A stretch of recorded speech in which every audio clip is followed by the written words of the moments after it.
Hey there, this is a quick content warning that this episode we're talking about some of the themes from the Fallout series, and a couple of those get kind of dark. Just letting you know. Cheers.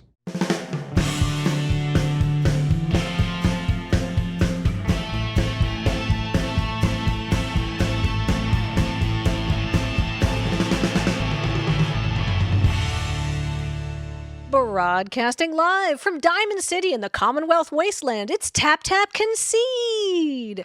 And if you haven't guessed from my intro, we're going to be doing a Fallout-themed episode all about the lore! And our guest this week to tell us about that is Graham! It's me, I'm a guest. I'm so excited. Well, I mean, you're also the co-host, but today you are lore dumping on us. Yeah, exactly. Usually, when we do a lore episode, you are providing the lore information. Yeah. Yeah. And but I'm so excited to learn about Fallout. But before we get to that, we got to thank our sponsors. First up, our sponsors are you through your kind support of our Patreon at patreon.com/loadingreadyrun. You let us do this, and we're genuinely appreciative and thankful that we get to do this kind of stuff and to make nice things to make people happy. Yeah. And also Card Kingdom, a kingdom of cards where you can order Fallout Commander decks. And every time you make an order from Card Kingdom, if you use our affiliate code, you can go /LRR, and you can say, Lur sent me, button please. And you know what that says now? It says, in response, I moved to... No, just move to Newt Step. Move to Newt Step. Newt. Which I think we've all said in games of Commander. I think that came from you originally, but yes. I've said in games of Commander. Yeah. But I mean, it's quite like... I think satisfying to just say Newt and slide all your creatures forward. Mm-hmm. All right. Well, speaking of sliding all our creatures forward, let's slide the episode forward and get to the lore. Yeah, I'm really excited about this because I'm a fan of the franchise, shall we say? Mm-hmm. You've played all the Fallout games, right? Yes, with an asterisk, which is to say, I've played all the canon Fallout games. So there was 2 games. There's Fallout Tactics: Brotherhood of Steel and Brotherhood of Steel, which were different. They were a different style of game. They were made in the early 2000s, and there are actually some references to those games in these decks, but they're like their canonicity is in question. I also haven't played Fallout Shelter, which was the sort of the iOS or the mobile game, but I have played all the mainline Fallout games. I think the nature of that correction alone has established your authority to be like, I can weigh in on Fallout canon. All right, cool. Let me set the scene for you. Okay. For the sort of the setting and the franchise as a whole. It is post-apocalyptic, but it's a specific kind of post-apocalyptic that's also retrofuturism, which I think is a big part of why I enjoy it. The games were made in the late 90s. Like the first game was 1997. And it's after there's a world-ending nuclear war between the US and China that occurs in 2077. But the game is styled in how people in the 1950s thought the future would be, right? So it was made in the late 90s, but it was made as if it was made by people in the 50s, going for like what the future would look like, which is why it's all like vacuum tubes and stuff. Like you find like wrecks of cars lying around, and they're all these like massive, gas guzzling 50s cruisers with like tail fins and stuff. But they also have, each of them has like a tiny nuclear reactor in it, right? Like so this is it's the world of tomorrow. It's extremely stylistic. Yeah, exactly. And so I've always enjoyed that sort of aesthetic, right? Like the film reels and stuff, because it's like if you go look at literally like the House of Tomorrow from that era, and how different it is from how the future actually turned out. It's very quaint. Yeah, what I think is interesting about the Fallout setting is because it is this mismatch of the the 1950s future, which is very pastel and optimistic and cheerful. Very. To be completely honest with you, it's a very bright and colorful thing, and then you mash it with the horror that is nuclear annihilation. You kind of end up with kind of a pleasant place to... I always thought that the Fallout setting was like, sure, there are all sorts of things happening, but there's a lot of interesting people, and it's not all bad. And it's the it's not even that much of an exaggeration. Like if you go back now and you look at actual propaganda and products from the atomic age in the US, you would be shocked at how barely exaggerated some stuff in Fallout is. If you're not aware, obviously, like a lot of people know about this, but just there's like the cereal, right? Is like sugar bombs with like atomically blast your breakfast, and it's like that's not an exaggeration, right? Like there was a lot of products being made in the U.S. that were atom whatever, and like the idea of we figured out how to break the atom, and we've created nuclear and this is it's the atomic age.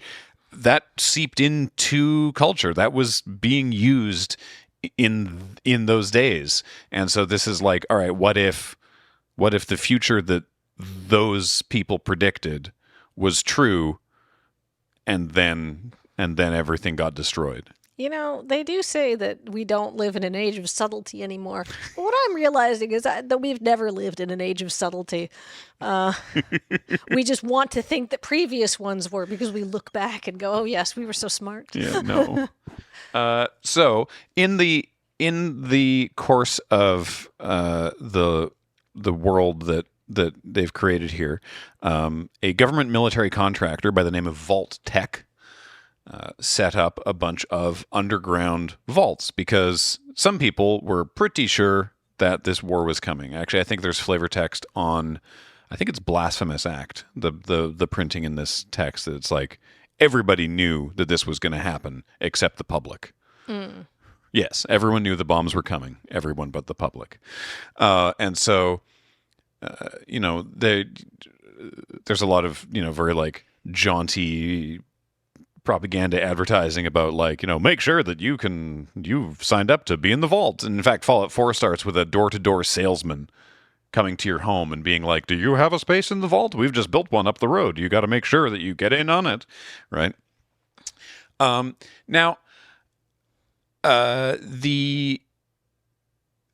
don't know that this was actually originally intended. Certainly it was not a feature of the first two games. The first two Fallout games, Fallout and Fallout 2, were isometric top-down role-playing games, and then later Bethesda with Fallout 3 and 4, and then New Vegas, made in conjunction with Obsidian, and then eventually also Fallout 76, the online version, are first-person in that way that Bethesda does. But I think also in the original ones, the vaults were not inherently antagonistic. I believe that that's a Bethesda development as with Fallout 3, but that is the canon now. So basically, so far through the games that we've seen, there are around 110 or so vaults that we know about. There's lots of America that we haven't seen. And when you say antagonistic, do you mean to other vaults? To everyone? So, of those 110, about 17 are control vaults, which is to say that they actually do what they said on the tin and was advertised, which is an underground protection bunker to keep you safe from atomic bombs, and totally self-sustaining, where civilization can continue to live on until the surface is safe to return to, at which point the vault will open and people can come out and return to rebuild civilization above ground. Only 17 of them. The others were all extensive social and scientific experiments. That's awesome. Yeah. For the benefit of a group of people called the Enclave, who their intent was that basically it's like, okay, we know that this war is going to happen, so we want to make sure that after it, we're the ones who get to be in charge. And so we need to, we set up a bunch of stuff so that we're going to live, and also we do this. And so, the games are lighthearted, right? But dark. And so I love that little twist that that just opens up so much narrative space. Exactly. And so a lot of the vaults, you come to the vaults, you encounter them in the game. Generally, they're all, by the time you get to them, they're all open or run down or whatever, and you go through the computers and you sort of find out what happened in a given vault, kind of thing. And some of those are reflected on the cards. So let's just start, for example, with Vault 11. So there's a saga for Vault 11, because I love looking at what these things are and how they're reflected on the cards mechanically. So Vault 11 was one of the more social experiment ones. Like, literally, some of the vaults were like designed to fail in certain ways just to see how people reacted. Some of them were not really designed to necessarily work at all. Some of them were basically just a place where people were doing science experiments that would never be approved normally, but some of them were a little more gently just sort of in like let's see how people react when we do this to them. So the card is called Vault 11 Voter's Dilemma. And Vault 11 was that after going into the vault and the door locking, all the inhabitants of the vault were told that every year they had to choose one person to be sacrificed, and if not, then they would all be killed. Oh my God! Yeah, if they chose not to, then the vault would go, "Hey, congratulations on your act of selflessness. Good job. You passed the test. Basically, everything's fine. The doors open up, and you're all good." Uh-huh. So what ended up happening is people created voting blocks. They tried to do it democratically, but then because the way that they decided to do it, the way that the people in the vault eventually decided to do it, was that someone would be elected overseer. They would be the overseer of the vault, the person in charge of the vault, who makes all the decisions for a year. At the end of the year, they would be killed. They're the sacrifice. That seems like the most fair. So you get a year of that. Yes, except that then you got these voting blocks being like, we're going to install the overseer who's going to help us, so we get this year of prosperity, and then we gain power, and then we're going to keep installing our own overseers. They keep dying, but we keep getting, the first overseer of the vault, by the way, was the only one that knew that this vault was going to operate like that, so they were chosen as the first sacrifice because everyone was pretty pissed off about it. Anyway, this kept going until there were only 5 people left.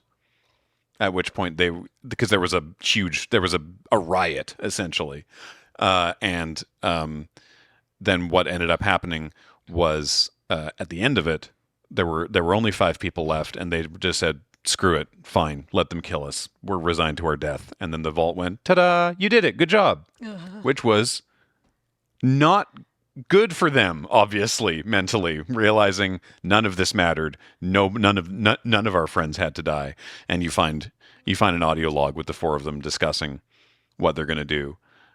And a lot of this is dark, by the way. Just heads up. A lot of these things is we're going to put a content warning at the beginning of the episode. We're going to actually go back and insert it. Good idea. And so put it in the they end up discussing that like 4 of them are still like, no, we don't deserve to live at this point. We want to end this, and a 5th voice of the 5 survivors is like, no, we need to go out into the world and tell people what happened and warn people about this. And then you hear a bunch of gunshots. When you get to the vault, there are 4 skeletons by the door. So mechanically in the game, in Magic the Gathering, for each opponent, you make a 1/1. So you make the people, and then each player secretly votes for up to one creature. Not one of those creatures. Each player secretly votes for up to 1 creature. Then those votes are revealed. If no creature got votes, each player draws a card. Otherwise, destroy each creature with the most votes or tied for the most votes. So if nobody votes, everybody wins. But if anybody votes, someone dies. Amazing. I think as What great flavor. yeah, So dark. it's real good. Oh, let's talk about potentially an even darker one. Oh my gosh. Vault 75. This is the card Vault 75 middle school. This was a vault installed at a school, at a grade school in Malden Elementary. And when the bomb started to fall, all the students at the school and all their families and teachers and everything went into the vault. That all worked fine.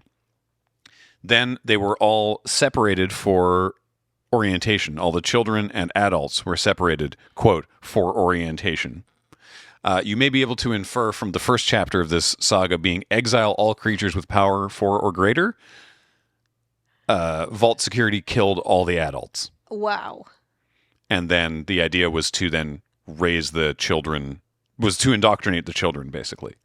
And to raise them, and any that showed, it was eugenics also. It was like any that showed like supreme genetics or whatever were harvested. It's not actually clear. They don't specify what that means, but it's like, did they take their organs? Did they? I don't know. It doesn't, if you excelled, you got harvested, and if you were like only pretty good, then you got to be on the science team. So then the next 2 chapters of this are that the creatures get bigger. Right, because your small creatures that survive the first chapter of this then grow up. That's just horrific. Yeah, no, it's super messed up. Vault Tech sucks. Oh, horrible. I choose to interpret harvested as the probably all the really brilliant ones got to go up to, what's the company that controls these vaults? Well, so it was Vault Tech, but like Vault Tech is also just like this is the thing is like. But you said that there is like the elites or something. Like the Enclave. The Enclave. Yeah. That's probably where all the exceptionally brilliant ones went. Yeah, but like they're also in tatters. Like the thing is, everyone was like, "Yes, this will all be fine because we will also survive completely intact without issue to be there and run all of this." Well, and presumably they were in a normal control vault, right? Yeah, but I mean, but they're all psychopaths, so they killed each other anyhow. I assume. Like this has been hundreds of years. Like the for clarity, so it was 2077 was when everything went to hell. Fallout is set in 2161. Okay. Fallout 2 is 2241. Fallout 3 is another 30 years after that. Fallout New Vegas is only a few years after that one. And then Fallout 4 is a few years after that still. Fallout 76 is actually the earliest because of reasons. Because your character in 76 actually like remembers what it was like beforehand. Because the vault is so you have weird. to be one of the first people to come out of a vault. Yeah. Anyway, so this is all like 200 years after the vaults were put in. Yeah, exactly. So which is why there's been time for like societies and groups and stuff to build up after this happened. Vault 87, Forced Evolution is the saga. So all the different creatures you encounter in Fallout are caused by. So there's a couple different things. There's a lot of the animals or and the ghouls are animals or humans that were affected by the radiation in the very science fiction way that you get affected by radiation. There are also mutants, and that was done on purpose. So the super mutants, the big green guys that yell, that was done on purpose with the forced evolution virus, because people were like, "What if we take these people and fill them full of chemicals and see if they get big and strong?" And so Vault 87 is the nexus of that one for New Vegas. And so basically they would... I'll read you the saga first, actually. So it's gain control of target non-mutant creature for as long as you control Vault 87. Put a +1/+1 counter on target creature you control. It becomes a mutant in addition to its other types. And then draw cards equal to the greatest power among mutants you control. Oh my god, this is so...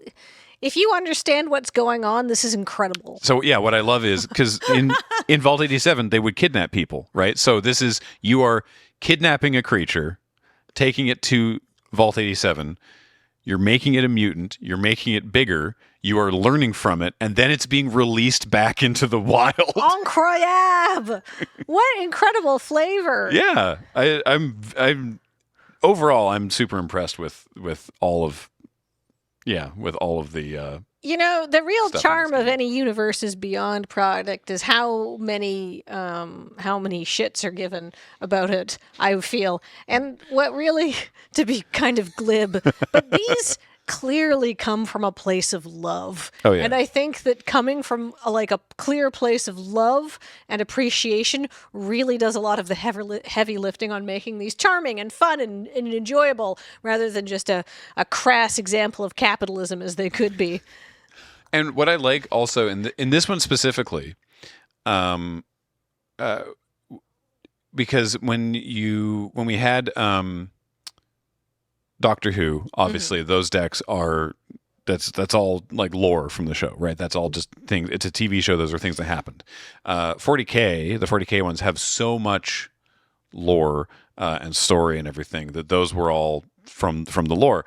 There are cards in the Fallout ones that are different because there are ones like this, like the couple that we've talked about already, that are from the lore of the game. But there are others that are referencing directly the mechanics of the game, like of you as a player playing the video game.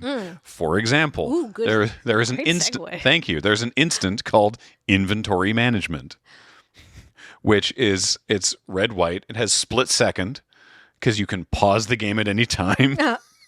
And for each aura and equipment you control, you can attach it to a creature you control. So you can go, hold on. Let me move my equipment and auras around. Oh my god. Okay. It's great. It's very, very clean and evocative of. Super powerful. It seems very Magic powerful Gathering? too. 2 Yeah. mana for instant? It seems very powerful Wow. too. With split second? Yeah. Spicy. I know. I love that. I love that a lot. Similarly, Wild Wasteland. This is a weird one. So this is from New Vegas. In the game, there are perks that you can take. That you've got your stats, but then also there are perks. And as we saw in our EDSC game, which if you haven't watched it, check it out. There's perks like Strong Back, which lets you carry more stuff.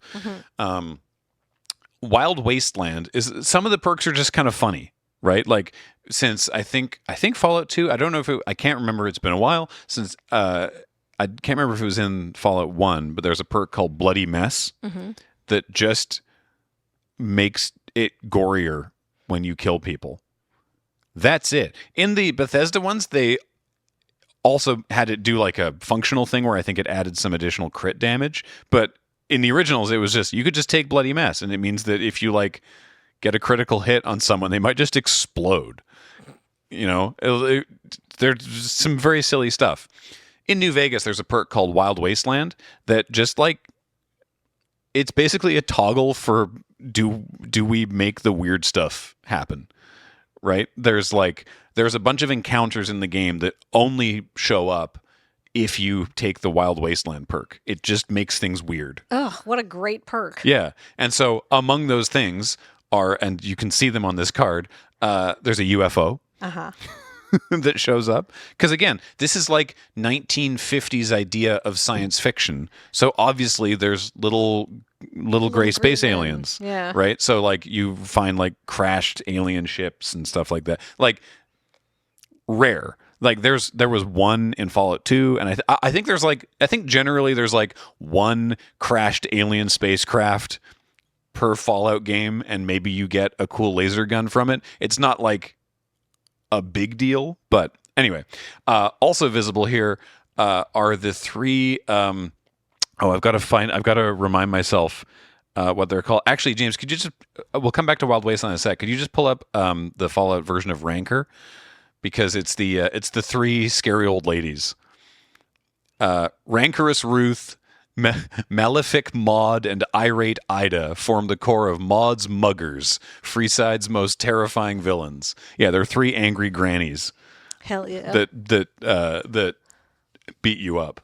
And they only show up if you take the Wild Wasteland perk. Ah. Yeah. So anyway, Wild Wasteland mechanically in the game, if we can go back to that one, is it's 2 in a red. You skip your draw step, and at the beginning of your upkeep, exile the 2 cards of your library. You may play those cards that turn. So it's not like completely wacky, but it does sort of let you, it lets you drill through your deck more often, and it's unusual things are more likely to happen when you're drawing extra cards. Yeah, that's fun. It's clean mechanically.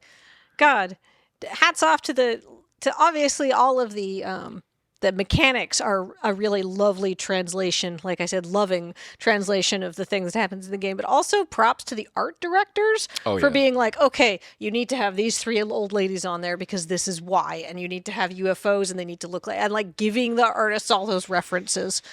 No, it's really good. Another game mechanic represented on a card, just because I'm a big fan of this particular perk, is Grim Reaper's Sprint. So the card is, I'll read the card first and then tell you about what it is in the game. So it's 4 in a red for a creature enchantment. It has Morbid, so it costs 3 less to cast if a creature died this turn. So if something's already died once, this is only 2 mana. Enchanted creature. When it enters the battlefield, untap each creature you control. If it's your main phase, there is an additional combat phase after this phase. And the enchanted creature gets +2/+2 and haste. So the enchanted creature is stronger and quicker. Okay. Also, you can do combat. You can do your normal combat with this being hidden information.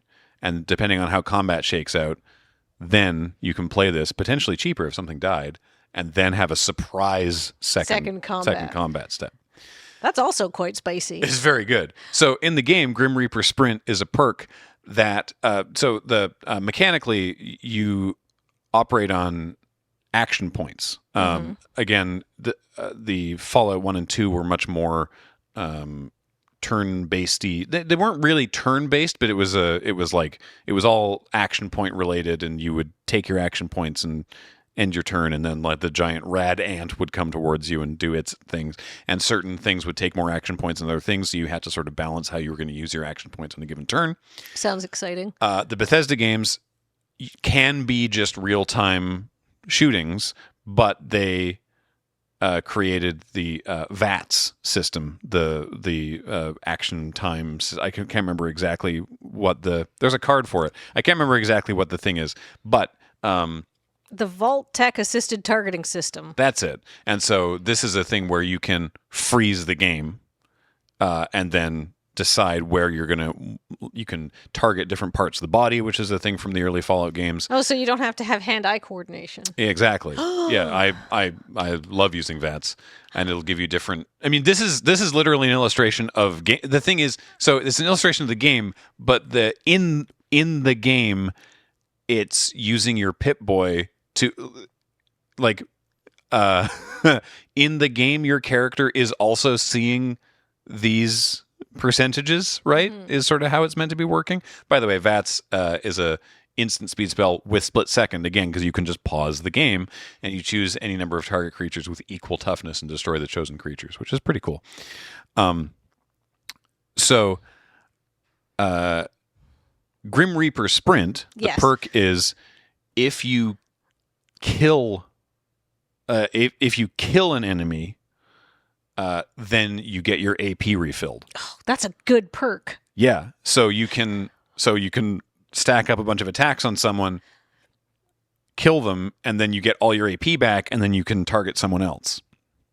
So what this does is if something dies, you get another combat, and that creature's faster. Yeah, and then it gets +2/+2 and haste as a little bonus. Yeah. God, that like I said, that's spicy. That's quite spicy. Yeah, that's super fun.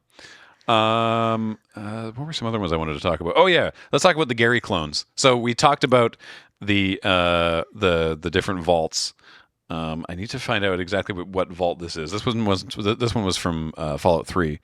But the problem with this vault that Vault-Tec did hilariously was that there was not enough resources, and people were obliged to be doing these cloning experiments, and they kept cloning. The experiment was to keep cloning this one guy named Gary, but every time they made a new clone, no matter what they tried, he was really hostile and aggressive to anyone who was not a clone of Gary. And it all sort of fell apart. And they also provided this vault with way fewer energy resources, but way more guns. Like it seems like they did a bunch of stuff to this one vault. It seems like they just throw everything together. Yeah, so there wasn't enough. There's scarce resources, but lots of weapons, and one group of people that was literally like hyper xenophobic against people who weren't exactly like them. Yeah, exactly. Which they kept they were starting to run out of like quarantine space to keep all the Gary clones in. So the card Gary clone is 1 and a white for a 1/3 with Squad, which was a thing that a mechanic created for the 40k decks, actually. And you pay 2 mana. As an additional cost to cast the spell, you can pay 2 any number of times. When this creature enters the battlefield, you create that many tokens that are a copy of it. So you can clone Gary as much as you can pay for. And then whenever Gary clone attacks, each creature you control named Gary clone gets +1/+0 until end of turn. Gary. So when you, as the player in the game, this is one of the more famous ones, when you as the player get to this vault, of course, it's completely destroyed, and the only people still in it, there's like 8 or 9 just people named Gary, and all they say is Gary. So, it's a big fan of... How long until you think somebody gets a altar of Grey Merchant with this art? I was thinking that, James. Ooh, that's a good thought. I would love to see I want that. a bunch of Grey Merchants. Gary. Let me see. What's some other... I have some other ones I want to talk about that are... Actually, here's another one that's, again, like a thing that you do in the game, which is... it's called Megaton's Fate. I think that's the name of it. Yeah, Megaton's Fate. So 5 and a red for a sorcery. Choose one. Disarm. Destroy target artifact. Create 4 treasure tokens. Or detonate. Megaton's Fate deals 8 damage to each creature. Each player gets 4 rad counters. Yeah. So yeah, Megaton is a town right outside the vault that you leave at the beginning of Fallout 3. Oh yeah, I remember this place. Yeah, and it's named that because a giant bomb fell there and didn't explode, and for whatever reason, over the 100 years or something, people built up a town around it. So some people worship it. Yeah. The children of Atom. Big fans. Anyway, you as the player can choose to, because it's still active is the thing. It's not disarmed. You can choose to disarm it, rendering it inert and safe, or you can choose to blow it up and kill everyone in Megaton. Oh, that seems horrible. Yeah, but some people like the renegade option. So, yeah, it's just, Are the just people very in clean. Megaton somehow odious in their own weird worshipping a bomb cult way? So, I think. Because otherwise, that's not a very fun choice. But if they're horrible people, then, you know. Well, it varies, right? I think the Fallout games, more than a lot of games with sort of the moral choice things, manage to do a good job of, specifically in Fallout 4, there's several different factions in Fallout 4. And the general vibe is like, man, all of you suck. Like, they all have, they don't just, it's not that they suck, actually. It's like they, there was a line actually in the trailer for the forthcoming Fallout TV series, which was like, everybody wants to save the world, but everyone's got different ideas of how to do it. Yes. Right. And whether it's in Fallout 4, whether it's like the Railroad or the Institute or whomever, there's 3 different factions, sort of 4 kind of. Anyway, everyone's like, this is what we want to do. This is why we believe that. And this is why we think this is going to be best for the world. And you're like, yeah, okay. Like for every one of them, you're like, you making some good points, but I don't know about your methods. And it's not cut and dried, right? It's none of them are like, well, these are the good guys and these are the bad guys. You know, it's some of them. Obviously, there's some of them are worse than others. I think so, but I mean, you know, it's up to you. Anyway, I think that's really cool. But you do have, can we see the card idolized? You do have, it's called the karma system, which is you can do whatever you want, but people are going to treat you differently for it, right? Like you've seen the meme of everybody disliked that. Yes. Right? That's from Fallout. And that is, if you, depending on what you do, some people will like it, some people won't. Your companions in the game certainly will react. And depending on what you do in the game, a companion might be like, well, I can't be with you anymore, right? Like a companion might just leave. Right. Right. And Like they all have their own little moral compasses. So a particularly evil companion might be like, nah, you're too good. yeah, exactly. Oh, perfect. Yeah. I bet they're good at like punching things, though. Probably, yeah. It's usually the nice people who are more useless in those games. So the best possible status, I suppose, that you can have on that system, at least in the recent games, is to be idolized. Renowned for your extensive support and goodwill, you are idolized by the community. You are known across the wasteland as a beacon of hope. And so this is a creature enchantment for 1 and a white. Enchanted creature gets, whenever this creature attacks alone, it gets +X until end of turn, where X is the number of non-land permanents you control. So Holy moly. yeah. So you just have, if you have more stuff and more creatures and everything, then everyone's like, yeah, you go get them, Steve Dave. So yeah, that's fun. I don't actually know if there's I was looking through the whole set last night. I don't know that there's the other end of it, like a reviled, or I can't remember exactly what it's called. It changes from game to game. So like they change the actual words that they use. One more that I want to talk about before slightly shifting gears. One more new card that I want to talk about before shifting gears is the Nipton Lottery. So in Fallout New Vegas, there's a surprising amount of cards. I thought a surprising amount of cards from Fallout New Vegas.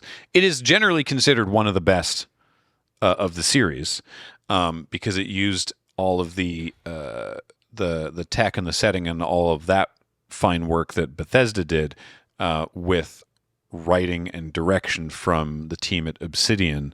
And it's generally considered not only to be better written in terms of like just the actual spoken dialogue, but also it does a better job of using your stats in a way that the original games did, where if you have a higher charisma, you got a better chance of being able to talk your way out of something. If you've got more intelligence, then you can solve technical problems in a way that was not emphasized as much in Fallout 3. Right. But this is like Obsidian also had like a history. They're defunct now, I believe, right? No, but they're not what they were. Right. But at the time, they made very good role-playing games. Yes. Yeah, there was a lot of industrial, what's the term I'm looking for? Industrial knowledge, institutional knowledge to the people working at Obsidian, formerly of other places. I mean, the early Baldur's Gate games were done by Black Isle, and they were like the number one dev for us back. They made Baldur's Gate 2, Icewind Dale. It was just like, oh man, Black Isle can do no wrong. And Interplay published those and Fallout, and it was like, oh, this is great. And like none of these companies exist now. Yeah. So it's all the people that used to work there moving on to other things. And anyway, so you approach the town of Nipton, and this guy, Oliver Swanwick, runs up to you. He's so gunned about this. He's so excited. He's just like, hey, what's up? How's it going? And you're like, what? Huh? And through talking to him, you realize that what happened is that Caesar's Legion took over the town of Nipton. Anyone who fought back was killed. Anyone who lived was entered into the lottery. And Oliver Swanwick won the lottery, which is why he's alive. That's it. He tells you he won the only lottery that matters, which is as referenced in the flavor text here. So choose a creature at random. You gain control of that creature until end of turn. Untap it, it gains haste, and destroy all other creatures. Jesus. Yeah, it's dark. Yikes. Yeah. Caesar, not a nice guy. No, that guy sucks. That one's a little bit more. I mean, to be fair, New Vegas is also very good at that. All the different factions and everyone sort of like making their case for it. And like, sure, Caesar makes some good points, but Caesar's a little bit more obviously The bad guy. Fascist, yeah, like there's I'm not saying anyone else is necessarily the good guy. There is an ending in one of the options is that you basically like I like that in Fallout New Vegas there is an ending option that is basically, hey, all these people suck, and I'm gonna do it. I'm going to go into business for myself, not strictly for yourself, but kind of. That's my ending. Yeah, no, it's good The ending stuff. I always choose in the Mega 10 games is like, I do not subscribe to any of your newsletters. Yeah. What else? There was. Oh yes. No, that's a reprint. Oh yes, the last one I wanted to talk about was the Silver Shroud costume. The last one I wanted to talk about from the new cards. So the Silver Shroud is a pulp noir series that exists in the Fallout universe as novels and then radio plays and a TV series. And you can actually find the TV studio where they were filming the Silver Shroud in Fallout 4, and you can get the costume from the TV show, which is what this is. And yeah, they're like a noir. They're like the Phantom, like they're like a noir detective superhero. I love noir detectives. I Yeah. have a soft spot for them. And so I just love this. The Silver Shroud costume has flash. It enters the battlefield. You immediately attach it to something, and that creature gains Shroud until end of turn, and it can't be blocked because because he's so fast. I just think that's really cool. So all the new cards are really neat. Something I find super interesting in this one especially, I mean, in all the universes beyond Dex, but is how they took, how they handled reprints, how they found, just the right reprints, and through art and flavor text, took an existing Magic card, it's not always just by name. Sometimes it's also able to be reflected mechanically, which is frankly very impressive to me. This one's not necessarily one of the ones with mechanical stuff, but I just wanted to talk about Mantle of the Ancients. So in Fallout 2, you are descended from a vault dweller. The vault dweller from the first game founded a village, and this is 100 years later, and the vault dweller's daughter is now the village elder at the beginning of the game. Like there's a very old lady at the beginning of the game. So, and she's the daughter of the vault dweller, and basically the village is like, look, we're in a desert, we're going to die. You need to go out and find this thing that was sent out as standard issue for all the vaults, they believed, called the GEC, the Garden of Eden Creation Kit, which was basically like a terraforming thing where once you came back out of the vault, obviously it'll be a wasteland, so you used what's in the GEC to make arable land and do all that stuff. So you have to go get one, and so you prove yourself in a trial, and then they give you the vault dweller's Vault 13 jumpsuit, which is prior to giving it to you on display in the village. So I really like that it's like, it's the Mantle of the Ancients, I think is a very funny one there. Amazing. Another one is Impassioned Orator, which again, this is another reprint. So it's a 2/2 for 1 and a white. Whenever a creature enters, you get 1 life. But the Impassioned Orator, as I mentioned, is a member of the Children of the Atom, or Children of Atom. So come forth and drink the waters of the glow, for this ancient weapon of war is our salvation, is the very symbol of Atom's glory. These people are wildly irradiated. If you go near where they're hanging out, it's not a good place to be. It's unless you're just chowing down on Radaway. But anyway, Impassioned Orator, I think, is a very funny way to represent that. Similarly, it's just kind of fun to see like references for things. So One with the Machine. So this is a character shown here called Dima. Nick Valentine, your companion from possible companion from Fallout 4, one of my favorites, who himself actually is like a noir detective, is a synth who like doesn't necessarily know that he's a synth? I mean, he obviously is. You can tell by looking at him, and so can he. But like, it's a little unclear. He chooses to compartmentalize that information. Sorta, yeah. Anyway, he and Dima were some of the earliest attempts by the Institute to make synths, and they both escaped. And Nick was injured and was like, basically was like, a synth. And so Dima ran away to Far Harbor. It's part of the Far Harbor expansion, and apparently just like sat there for a year, just like, why? What am I supposed to do? And only then was like, after a year of sort of ruminating, was like, wait, I can do what I want. Oh, which is kind of neat. Anyway, it's just neat seeing him. The synth kind welcomes you as long as you welcome us. So he's a neutral character and will not be mean to your character if you're nice to him. I think so. Yeah. Lethal Scheme. So this one, we're getting into a little bit more of actually the mechanics also reflect this moment. So Lethal Scheme, this is the beginning of Fallout New Vegas.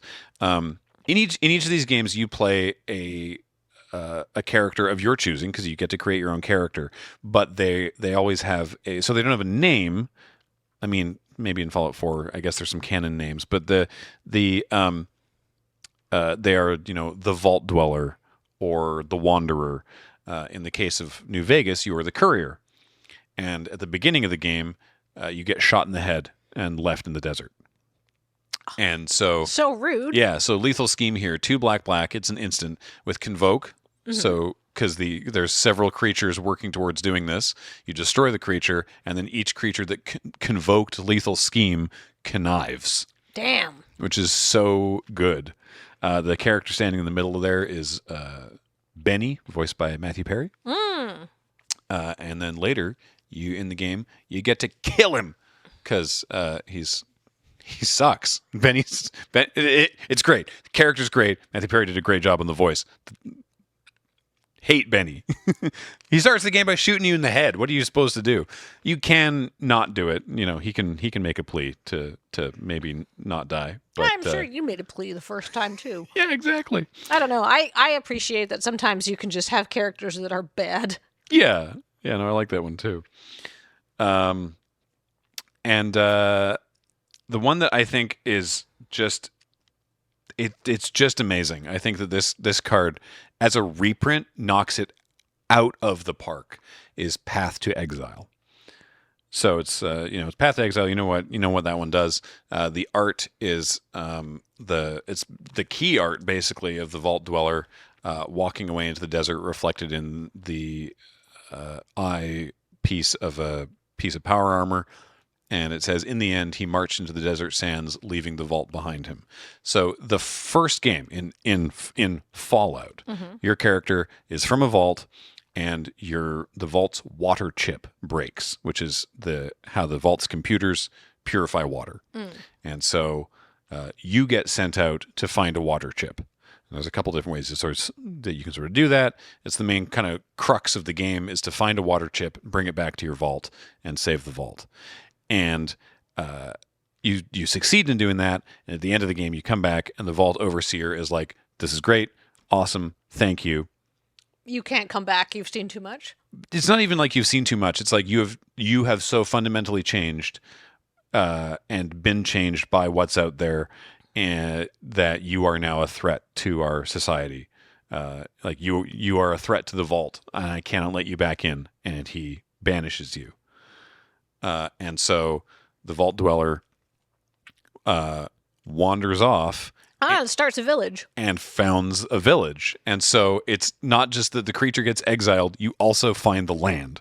That's the part that I'm like, boy, every part, like, it's called Path to Exile. Your character gets exiled, and you go find a land. That's and it's the like, love. oh, it's so good. It's so good. And so then, yeah, then in the second game, you play as not a direct descendant yourself, but someone else in the village that was founded by the Vault Dweller, which is pretty cool. Incroyable. Yeah.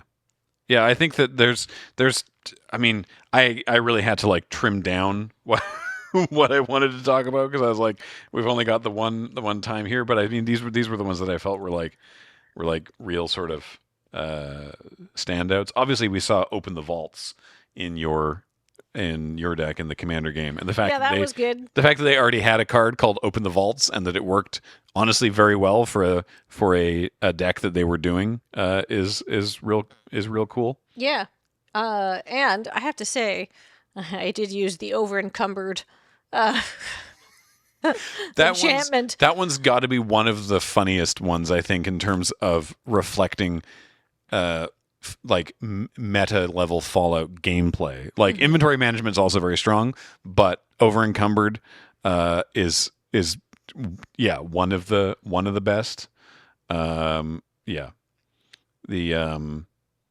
There's also well rested is another one of the creature enchantments it's not even necessarily a perk. It can be a perk, but because you can just heal yourself, but if you sleep in the game, if you sleep for an extended period of time, then you get well rested, which is temporarily a perk that gives you it's a status effect really, and it temporarily gives you more experience if you're feeling bright. Yeah. And so this is a creature enchantment again. Whenever this creature becomes untapped, whenever it wakes up, you put 2 +1/+1 counters on it, and then you gain 2 life and draw a card. This ability triggers only once each turn. Wow. Yeah, it's very good. That is good. Yeah. A lot of spicy cards in this set. Yeah, like there's a bunch of really cool new cards, and there's a bunch of just really clever reprints. I mean, I think they nailed it, and I've been seeing a lot of comments on our episode of EDSC, which if you have watched it, thank you. Tell your friends. Yeah, where like some people were like, I'm never really played Fallout, but boy, this is really cool. And yeah, I think so too. They haven't announced any future games, but I guess 76 is ongoing. They really, I'm going to brief aside of opinions. When they announced Fallout 76, which is like a online, it's not really an MMO, but like kinda. It was like, oh, that's an interesting idea, but they made this bizarre decision for there to be like no NPCs, and that was generally regarded as a bad choice. Yeah, because isn't the strength of these games the setting and how the characters, we just talk about all of these wonderful character moments that we've had on all of these cards. Yeah, I mean, I didn't even get into all the legendary creatures in the game as like your companions or the NPCs or the enemies and stuff. I figured those would be a little easier for people to sort of grasp, so I tried to go for stuff that wasn't necessarily like the Nick characters. Valentine card is Nick Valentine. Yeah, exactly. Yeah, so that didn't go over well. But then they were like, "All right, Herd," and they released a huge expansion called the Wanderers or the Wastelanders expansion. Anyway, suddenly it was all populated, and there's people and there's like stuff to do. And I haven't played it a lot recently, but I know people who have, and they said that it's honestly a lot of fun. Optionally, you can give Bethesda a bunch of money every month for like a subscription to get a bunch of microtransaction nonsense if you so desire, or you could just play it, which is how I choose to interact with things if I can avoid it. That's fair. You get the vibes, but you're not going to be like having the most incredible build. That's probably fine. You're just there to enjoy yourself. Yeah. I think that was all. Yeah, that was all the ones I wanted to talk about. I mean, that's not even true. There's lots that are great to talk about, but that's everything I sort of had prepped. Right. I don't know. Overall, I mean, I will say I like Fallout a bit better than Doctor Who. Is just like I'm more familiar with Fallout, and I like the vibes of Fallout are a little bit easier to immediately grok, I suppose. Yeah. But I much enjoyed playing the Fallout decks to the Doctor Who decks. I think these are really elegant and fun. Not to say that the Doctor Who decks aren't very elegantly designed as well and packed with loving references. I just thought that these are a little mechanically easier. Yeah. on the Doctor Who decks mental are headspace. Mechanically complex in ways that are not necessarily intuitive even for somebody who plays a lot of Magic. Yeah.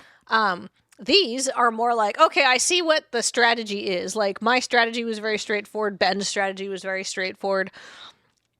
So is Nelson's and so is yours. So if you're less familiar with Magic the Gathering, I think this is a better product to play with right out of the box for enjoyment and having a good time and appreciating the Fallout references. So if you've got a friend who likes Fallout, these are good. I'd recommend them. Yeah, I think so too. Speaking of which, you could pick them up Ooh, yes. at our sponsor, cardkingdom.com. Go to cardkingdom.com/LRR for all of your cardboard needs. Also, they'll ship sealed product within the U.S., but they'll ship singles anywhere in the world, and you can just pick up some singles from this. There's even ones that they did for the collector boosters that are reprints with the alternate name thing. We spoiled the one of Ayula, but there's some other ones as well. There's like a Alpha Deathclaw that's a Tarmogoyf. There's a lot of cool stuff there. So if you want to get your deck swaggy, fancy, yeah, exactly, you can do that. And you got a button, and it says "Newt Newt." Also, everything we do here is brought to you by you and your kind support of our Patreon at patreon.com/loadingreadyrun. Thank you. Yeah. You started it. You got to do the sign off. Oh, I got to do the sign up. Well, that's about it for Fallout. But what do you think? What's your favorite Fallout card from the set? Why not comment below and tell us what you think the biggest flavor win is, and maybe the greatest flavor omission from the set. Ooh, good idea. If you're one of those people who's got a lot of opinions, like me with obscure bands. So comment below and let us know what you think. And until next time, I've been Kathleen. I've been Graham. And this has been Tapped. Oh, and James was on the board. Yeah. Hi. And this has been Tap Tap Concede. Bye, everybody.